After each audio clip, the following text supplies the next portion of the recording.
Yes. Video. Fedt. Hej, jeg er Trond. Trond Mallerov. Og jeg vil gerne præsentere Kant-teksten. Den handler rigtig meget om... stop lige ud. Kant er en mand, som godt kan lide at lave love, der går forud for al viden. Han bygger sin lov ud for fornuft. De er ens for alle. Altså helt universelle. Og man skal helst ikke være i tvivl om, hvordan man egentlig følger dem.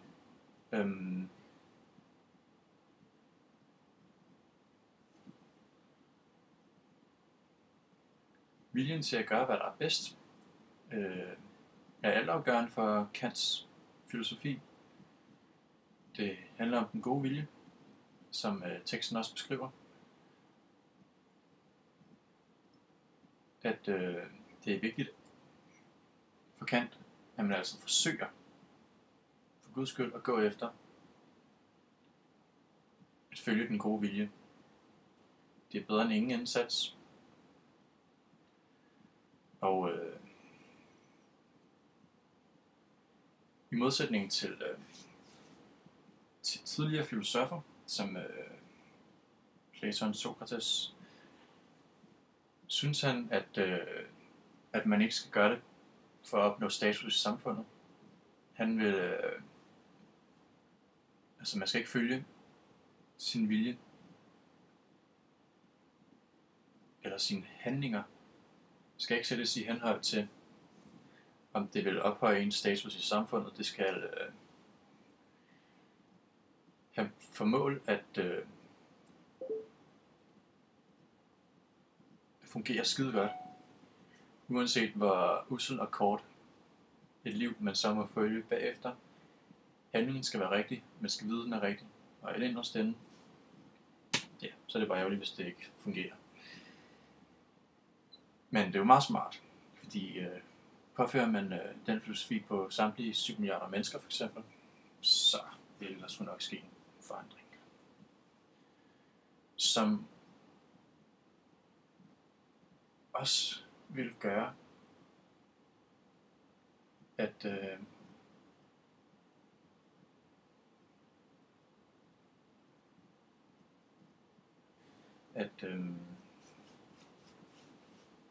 man ikke vil få dårlige følger af sine handlinger, når man har gjort det med sin gode vilje.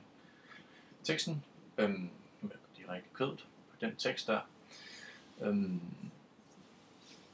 Han starter ud med at præsentere den gode vilje, hvilket er et princip. Han fremlægger, som baseres på, at viljen i sig selv er styrken bag ens handlinger. Så længe man har haft viljen, og den har været rendyrket god, så er der ikke andet, der tæller. Han snakker om pligtmæssig handling og sat op imod handling og pligt. Og det handler rigtig meget om, at hvis man gør en pligtmæssig handling, for eksempel, så gør man det for sin egen skyld. Man gør det for sin egen lyst, men også for at give sig selv en tilfredshedsfølelse måske. Men til gengæld, så sætter han det jo op imod handling og pligt, hvilket er den ideelle handling.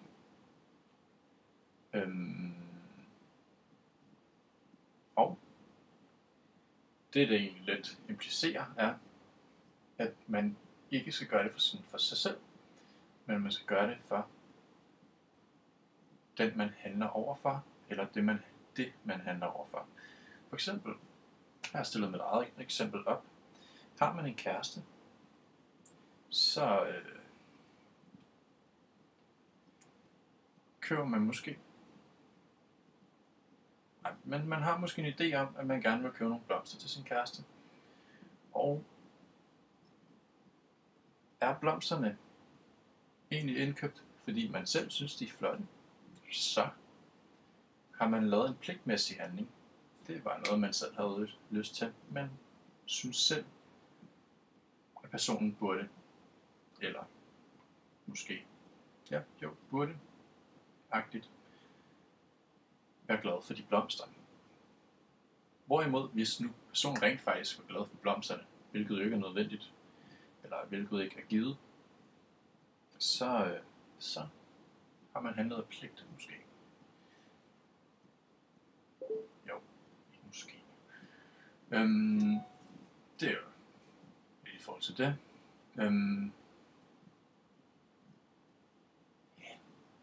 Jeg snakker også om moralloven.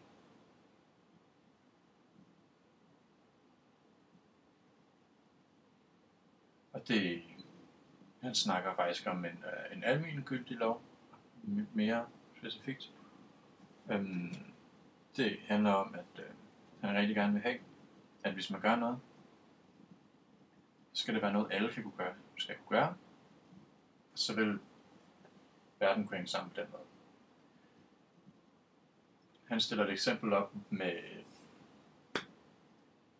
at lyve. Lyver man sig ud af en nødsituation, så skal man tænke over, om man gerne vil have, at alle mennesker går rundt og lyver sig ud af nødsituationer, eller om man for eksempel gerne selv ville være offeret for at blive løjet ud over, hvis man for eksempel beder sin roomie om at vaske sine tallerkener, og roomien lyver og siger, det er sgu ikke mine tallerkener. Vil man så gerne stå der hjælpeløs og ikke kunne gøre en skid? Måske. Man ved det ikke. Jeg har ikke lyst til det. Og derfor synes jeg ikke, at andre skal gøre det.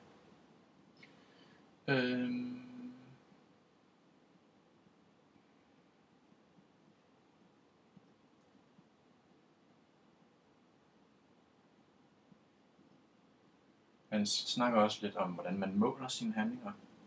Det handler lidt om, at man skal gå efter det absolut ideelle, det perfekte, målet. Man skal sigte højt, eller man skal sigte godt. Man skal sigte efter det perfekte.